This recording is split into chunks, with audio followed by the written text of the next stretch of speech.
Hello, నమస్కారం. చాలా రోజుల నుంచి మన వీడియోలు వింటున్నటువంటి వాళ్ళు నన్ను కామెంట్ల ద్వారా ఒక రిక్వెస్ట్ పంపిస్తున్నారు. చాలామంది ఈ షిరిడి సాయిబాబా మీద ఇప్పుడు చాలా మన హైందవ సహోదరులు ఎవరైతే హిందూ మతం కోసం, ఆ హిందూ మతాన్ని సంరక్షించుకోవడం కోసం ఆహ్, చాలా ప్రయత్నాలు చేస్తున్నారో వాళ్ళు కూడా చేశారు. కానీ మన వాళ్ళు కూడా దీని మీద ఈ షిరిడి సాయిబాబా మీద ఒక వీడియో చేయాలని చాలా మంది కామెంట్లలో పెట్టారు.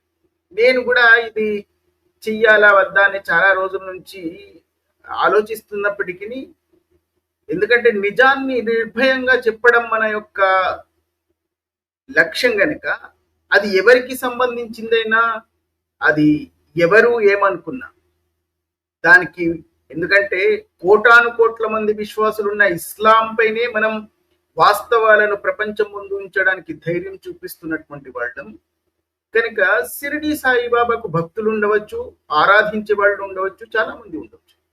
కానీ వాస్తవాలను వాళ్ళ వరకు తెలియజేయవలసినటువంటి బాధ్యత మన మీద ఉంది.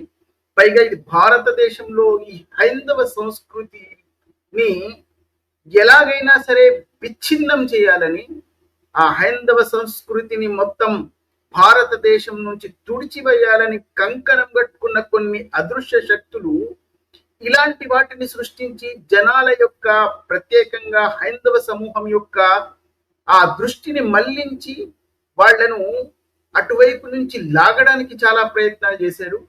ఆ ప్రయత్నాల్లో భాగంగా వాళ్ళు చాలా కుట్రలు కుతంత్రాలతో చాలా వాటిని వాళ్ళు ఎవరికైతే సాధారణంగా హిందువులకు అది అర్థం కూడా కాలేదు, అలాంటి ప్రయత్నాలు చేశారు. ఇది చాలా కాలంగా జరుగుతున్నటువంటి ప్రక్రియ. ఇది చాలా కాలంగానే ఆ ప్రయత్నాలు జరుగుతున్నాయి, అవి ఇప్పటికీ కొనసాగుతున్నాయి. కాబట్టి ఈ షిరిడి సాయిబాబా మీద ఒక వీడియో చేయాలని ఈరోజు నేను నిర్ణయించుకున్నాను. షిరిడి సాయిబాబా నిజంగా ఎవరు? ఆయన హిందువా, ముస్లిమా, లేక ఈ రెండు మతాల సరిహద్దులను దాటిపోయిన ఒక ఆధ్యాత్మిక వ్యక్తిత్వమా? అల్లా మాలిక్ అనే నిత్యం పలికినటువంటి ఈ ఫకీర్ను గత శతాబ్ద కాలంలో క్రమంగా ఒక విశ్వజనీన సంత్గా ఎలా మలిచారు? ఈ వీడియోలో చరిత్ర ఆధారాలు మరియు వాదనలను పరిశీలిద్దాం. చారిత్రక సాయిబాబా జీవితంలో సూఫీ ఇస్లామిక్ ప్రభావాలు ఉన్నాయి, హిందూ సాంప్రదాయాలు ఉన్నాయా అన్నది ఎక్కడ కూడా మనకు పెద్దగా స్పష్టంగా ఆధారాలు కనిపించలేదు. కానీ ఆయన సూఫీ ప్రభావాలు ఉన్నట్టుగా చాలా సాక్ష్యాలు, ఆధారాలు ఆయన జీవితంలో కనిపిస్తాయి. ప్రధానంగా ఆయన నిరంతరం ఉపయోగించినటువంటి పదమే అల్లా మాలిక్ అని. అసలు మతపరమైనటువంటి గుర్తింపును ఖచ్చితంగా నిరూపించే సమకాలీన ఆధారాలు ఇప్పటికీ లేవు. ఆయన ఎక్కడి నుంచి వచ్చారు, ఆయన ప్రత్యేకంగా ఏ మతంలో జన్మించారు అన్నది ఎక్కడ కూడా దానికి నిరూపించగలిగే ఖచ్చితమైనటువంటి ఆధారాలు ఇప్పుడు లేవు. కానీ ఆయన జీవితాన్ని మనం ఒకవేళ క్షుణ్ణంగా పరిశీలించినట్లయితే, సూక్ష్మంగా అధ్యయనం చేసినట్లయితే ఆయన నిశ్చయంగా ఎవరు అన్నది మనం నిర్ధారించడానికి అవకాశాలు ఉన్నాయి. అదే ఈ వీడియోలో మనం చెయ్యబోతున్నాం. షిరిడి సాయిబాబా నిజంగా ఎవరు? ముస్లిం ఫకీరా, హిందూ సంత? అల్లా మాలిక్ అన్న సాయిబాబా తర్వాత ద్వారకామాయి సంత్గా ఎలా అయ్యారు? షిరిడి సాయిబాబా అసలు గుర్తింపు, షిరిడి సాయిబాబా అసలు గుర్తింపు, చరిత్ర దాచిన నిజాల? షిరిడి సాయిబాబా ప్రస్తుతం కోట్లాది మంది భక్తులు ఆరాధించే ఆధ్యాత్మిక గురువు. కానీ ఆయన నిజంగా ఎవరు? ఆయన హిందువా, ముస్లిమా? ఆయన నిత్యం పలికిన మాట అల్లా మాలిక్. ఆయన నివసించింది ఒక మసీదులో. ఆయన్ను ప్రారంభకాల రచయితలు ఫకీర్గానే వర్ణించారు. మరి ఈ రోజు ఎందుకు చాలా మంది ఆయనను హిందూ సంత్గా చూస్తున్నారు? చరిత్ర ఏం చెప్తుంది? ఆధారాలు ఏమిటి? ఈ వీడియోలో మనం పరిశీలిద్దాం. సాయిబాబా జననం ఎక్కడ జరిగింది? ఆయన తల్లిదండ్రులు ఎవరు? ఏ మతానికి చెందినవారు? ఈ ప్రశ్నలకు ఖచ్చితమైనటువంటి సమకాలీన ఆధారాలు ఎక్కడ కూడా లేవు. చరిత్రకారులు కూడా దీనిపై ఏకాభిప్రాయానికి రాలేదు. అంటే మొదటి నుంచి ఆయన వ్యక్తిత్వం ఒక రహస్యంగానే మిగిలిపోయింది. ఎందుకు రహస్యంగా మిగిలిపోయింది? ఆయన దేనికోసం ప్రయత్నించారు? ఆయన నిరంతరం ఆయన వాడినటువంటి పద సమూహాన్ని మనం ఒకవేళ అధ్యయనం చేసినట్లయితే ఆయన తన జీవితం గడిపినటువంటిది ఒక మసీదులో. దాన్ని తర్వాత భక్తులు ద్వారకామాయిగా పేరు మార్చినా కూడా ఆయన దాన్ని మసీదులోనే నివసించారు, మసీదులోనే ఉన్నారు. ఆయన నివసించినటువంటి ప్రదేశం ఒక పాడుబడిన మసీదు. ఆయన తరచూ పలికినటువంటి మాట అల్లా మాలిక్. ఆయన దుస్తులు కూడా సాంప్రదాయ ఫకీర్లను పోలి ఉండేవి. ప్రారంభ కాలంలో చాలా మంది ఆయనను ఫకీర్ అనే సంబోధించారు. కొందరు పరిశోధకులు ఆయనపై సూఫీ ప్రభావం ఉండవచ్చని భావిస్తారు. కానీ సూఫీ ప్రభావం ఉంది అని చెప్పడం కంటే కూడా ఆయన ఒక సూఫీయే అని చెప్పడానికి కూడా ఆధారాలు చాలా ఉన్నాయి. మరి ఆయన ఒకవేళ హైందవ మతంలో పుట్టినట్లయితే ఈ ఇస్లామిక మతంలో ఒక భాగమైనటువంటి సూఫీ వైపు ఎందుకు వెళ్ళారు? ఈ సూఫీ తత్వశాస్త్రాన్ని ఎందుకు బోధించడానికి ప్రయత్నించారు? ఎందుకు బోధించారు? ఆయన కావాలనే ఈ ఇస్లామిక ప్రచారం కోసం ఆ సూఫీహిజాన్ని ఎన్నుకున్నారా? సూఫీ ప్రచారం ఎన్నుకున్నారా? అంటే ఆధారాల ద్వారా నిజమని భావించడానికి అవకాశాలు ఎక్కువగా కనిపిస్తున్నాయి. ఎందుకంటే ఆయన నిరంతరం వాడినటువంటి పదమే అల్లా మాలిక్ అని, సబ్కా మాలిక్ అల్లా అని. అల్లా అన్న పదాన్ని ఆయన నిరంతరం ఉచ్చరించారు. చాలా మంది ఆయన జీవితంలో కొన్ని హిందూ సాంప్రదాయాల ప్రభావం కూడా కనిపిస్తుంది అని అంటారు.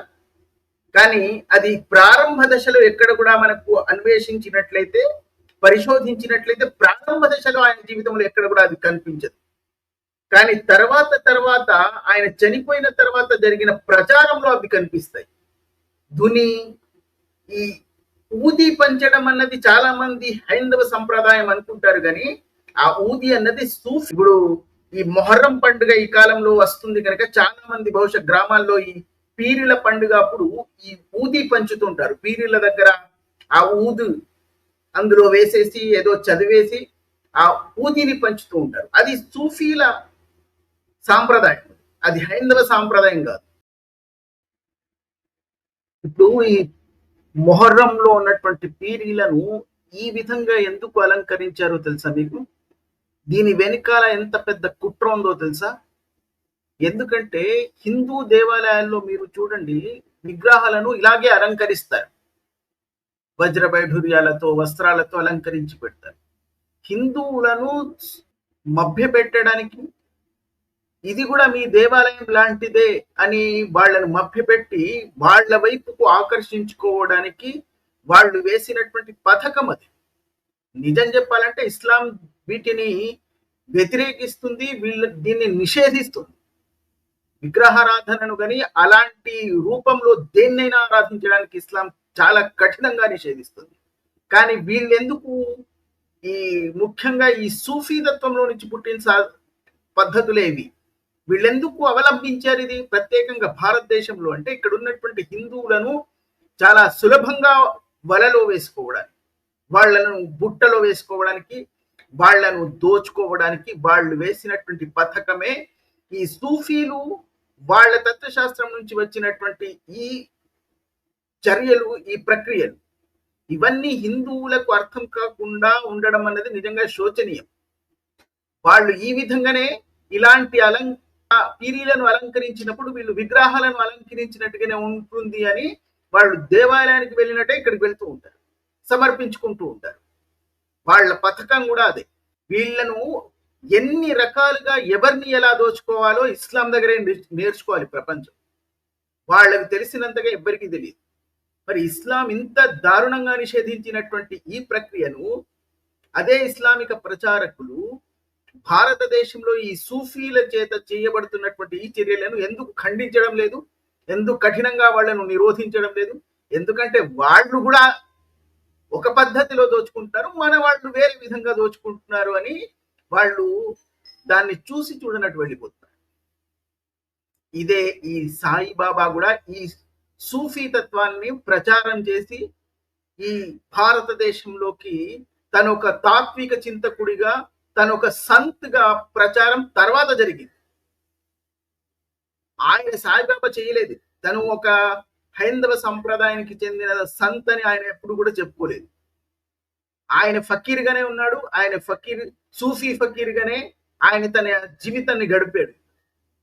మరి హిందువులందరూ ఆయన వెనకాల ఆరాధకులుగా ఎందుకు మారారు అంటే, దాని తర్వాత దాని వెనకాల ఎవరో అలాంటి ఒక ఈ సూఫీలే ఆయనను అలా చిత్రీకరించి ఆయనను చూపించి వీళ్ళ వ్యాపారాలు నడుపుకోవడానికి, వీళ్ళ పబ్బం గడుపుకోవడానికి వాళ్ళు చేసిన పని ప్రక్రియ ఇది. ఇది మన హిందువులకు అర్థం కాదు. చాలా మంది ఆయన రాముడు, కృష్ణుడు వంటి పేర్లను ప్రస్తావించారని చెప్తూ ఉంటారు. కానీ దానికి సాక్ష్యాలు ఏమీ లేవు. అది కేవలం ఆయన చనిపోయిన తర్వాత జరిగిన ప్రచారంలోని భాగం మాత్రమే అని భావించవచ్చు. అందువల్ల ఆయనను కేవలం హైందవ మత ప్రచారకుడిగా అంగీకరించడానికి అవకాశాలు లేవు, ఆధారాలు అంతకంటే లేవు. మరి ఈ మసీదు నుండి ద్వారకామాయి వరకు ఈ మసీద్ ఆయన నివసించినటువంటి మసీద్ తర్వాత దాని ద్వారకామాయిగా ఎలా మారింది? సాయిబాబా నివసించిన భవనాన్ని ప్రారంభ కాలంలో చాలా మంది మసీద్ అనే పేర్కొన్నారు. బహుశా ఆయన చనిపోయిన తర్వాత అది ద్వారకామాయి అని ప్రసిద్ధి చెంది. మార్పులు కేవలం పేరులో జరిగాయా, లేక సాయిబాబాను అర్థం చేసుకునే విధానంలో జరిగాయి? 1918లో సాయిబాబా మరణించిన తర్వాత ఆయన భక్తుల సంఖ్య విపరీతంగా పెరిగింది. ఎప్పుడు? ఆయన మరణించిన తర్వాత.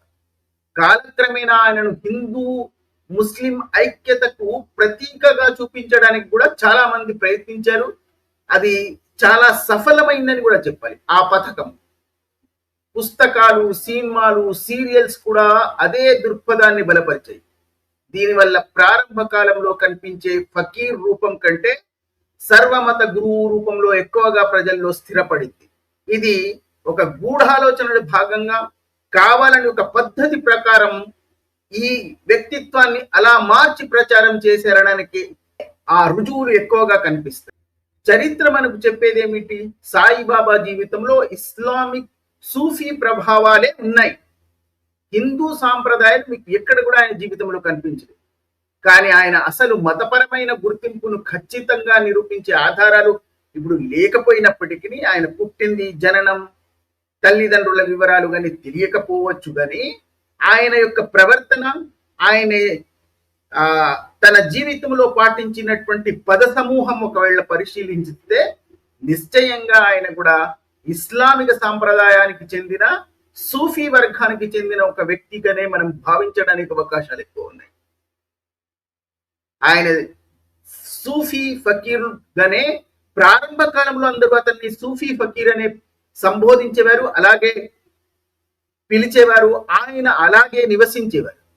లేక ఈ రెండు చాలా మంది ఆ సూఫీ ఫకీర్ అనే ఆయన యొక్క ఆ దశను కప్పిపుచ్చడానికో లేదా అది కాస్త తెరమరుపు చేయడానికి చాలా మంది ఆయన మతాలకు అతీతంగా పరిమితులను దాటి నిలిచిన ఒక ఆధ్యాత్మిక వ్యక్తిత్వం అని ప్రచారం చేసినటువంటి వాళ్ళు ఉన్నారు. ఇది గూఢాలోచనలో ఒక భాగమే ఉండవచ్చు. ఎందుకంటే ఆయనకు సూఫీ ప్రభావం కంటే కూడా, ఆ ఇస్లామిక ప్రభావం కంటే కూడా హైందవ సంస్కారంలో తీసుకొచ్చి ఆయనని ఒక హిందూ మత గురువుగా లేదా ఒక సంత్గా ప్రచారం చేయడానికి చాలా మంది ఎక్కువగా ప్రయత్నించారు. అందులో చాలా మట్టుకు వాళ్ళు సఫలమయ్యారని మనం చెప్పవచ్చు. అల్లా మాలిక్ అన్న సాయిబాబా చరిత్రలో దాచిన నిజాలు. ఆయన మసీద్లో నివసించారు. అయితే ఆయన హిందూ సంత్ ఎలా అయ్యారు? ఇది ప్రధానమైనటువంటి ప్రశ్నగా మిగులుతుంది. అంటే చాలా కొంతమంది కావాలని ఆయనను ఒక హైందవ సంత్గా ప్రచారం చేసి ఆయన జీవితంలో లేనటువంటి, ఆయన పాటించినటువంటి చాలా అంశాలను తర్వాత కాలంలో రచయితలు, సూడో ప్రచారకులు చేసినటువంటి ప్రయత్నమే అని ఇప్పుడు మనకు ఖచ్చితంగా కనిపిస్తుంది.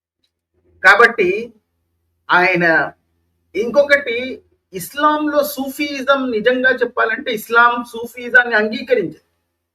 ఎందుకంటే ఇస్లాంలో ఇలాంటి సిద్ధాంతాలు కానీ అలాంటి ప్రవర్తనను ఇస్లాం ఎప్పటికీ అంగీకరించదు. ఎవరైతే సూఫీలు చేస్తూ ఉంటారు, సూఫీలు నిర్వహిస్తూ ఉంటారు, వాళ్ళు దాదాపుగా అన్ని మతాలు ఒకటే అన్న రూపంలోకి అలాంటి ఒక మళ్లింపు వైపు ఆయన అలాంటి ఒక ప్రభావంలోకి ప్రజలను తీసుకెళ్లడానికి, విశ్వాసం తీసుకెళ్లడానికి ఈ సూఫీజం అన్నది ప్రయత్నిస్తూ ఉంటుంది. మరి భారతదేశంలో ఈ సూఫీ తత్వాన్ని ఎందుకు ఎక్కువగా ప్రచారం చేశారు, అది ఎలా సృష్టించబడింది, ఇస్లాం దాన్ని వ్యతిరేకించిన కూడా సూఫీ తత్వశాస్త్రాన్ని, సూఫీ తత్వాన్ని భారతదేశంలో ఇస్లామిక మత ప్రచారకులు ఎందుకు వ్యతిరేకించలేదు అనడానికి చాలా కారణాలు. ఒకటి, భారతదేశంలో హిందువుల సంఖ్య ఎక్కువ, పైగా దేవాలయాలు అతి సంపన్నమైనటువంటి కేంద్రాలు అని ఈ ఇస్లామిక మత ప్రచారకులకు బాగా తెలుసు. అందుకే ఈ ఇస్లామిక ప్రవక్తగా ప్రచారం చేసుకున్నటువంటి ఆయన కూడా భారతదేశంపై ఆక్రమణ చేసినటువంటి వాళ్లకు నేరుగా స్వర్గం లభిస్తుందని ఆజ్ఞలు జారీ చేసినటువంటి ఇస్లామిక చరిత్ర మనకు తెలుసు. ఎందుకంటే ఇక్కడ ఉన్నటువంటి వజ్ర వైఢూర్యాలతో, బంగారం నాణాలతో నిండి ఉన్నటువంటి దేవస్థానాలు, మందిరాలే దానికి కారణం. మరి ఇలా ఈ హిందూ సాంప్రదాయాలను లేదా హిందువులను మభ్యపెట్టి వాళ్ళ ఈ దేవాలయాలపై ఆధిపత్యం చెలాయించడానికో లేదా ఆక్రమించుకోవడానికో వాళ్ళు ఆయుధాల బలం కంటే కూడా హిందువులను మోసపుచ్చి వాళ్లను భ్రమలో ఉంచి ఇది సాధిద్దామనుకున్నటువంటి ప్రక్రియలో భాగంగానే ఈ సూఫీ తత్వం అన్నది ఒకటి సృష్టించబడింది. ఎందుకంటే హిందువులు ఎక్కువగా దేవాలయాల్లో ఆరాధిస్తూ ఉంటారు, విగ్రహాలను ఆరాధిస్తూ ఉంటారు కనుక వాళ్లకు సమానమైనటువంటి రీతిలో వెళ్తే తప్ప వాళ్ళు మనల్ని విశ్వాసించరు.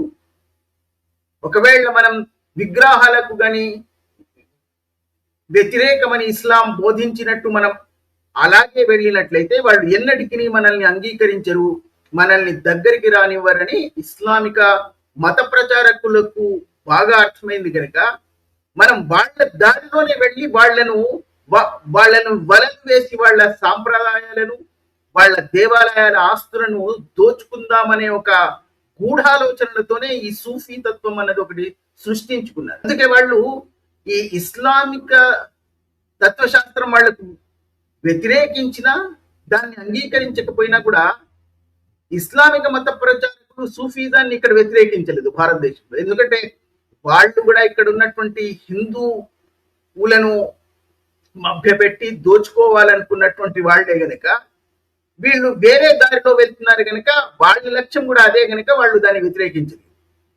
నిజం చెప్పాలంటే అది పూర్తిగా ఇస్లామిక విశ్వాసానికి విరుద్ధమైనటువంటి ఒక తత్వశాస్త్రం, సూఫీ తత్వశాస్త్రం. అయినా వాళ్ళు దాన్ని వ్యతిరేకించలేదు.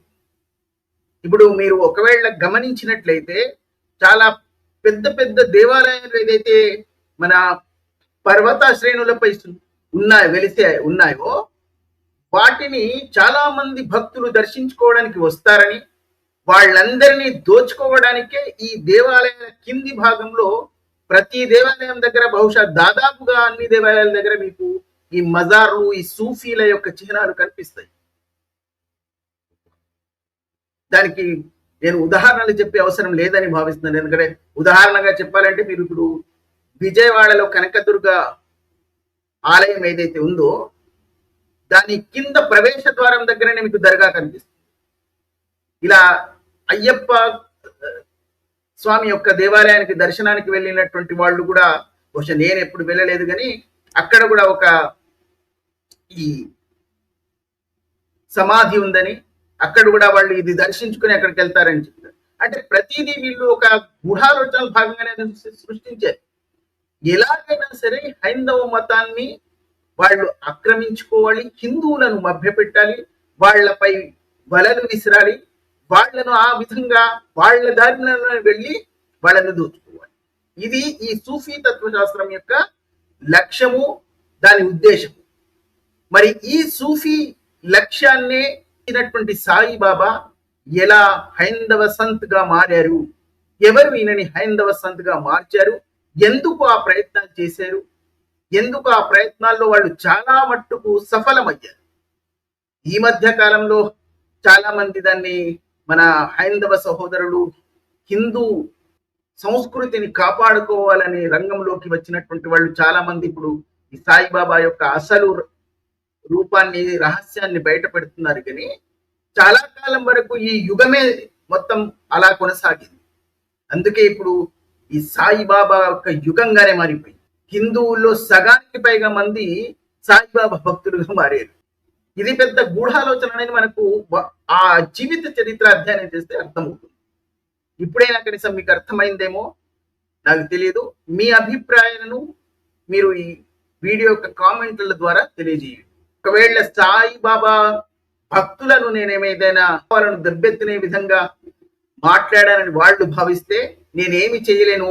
నిజాలను నిర్భయంగా చెప్పడమే మన యొక్క ఉద్దేశము, అదే మా లక్ష్యము, అదే మా జీవిత ఆశయం.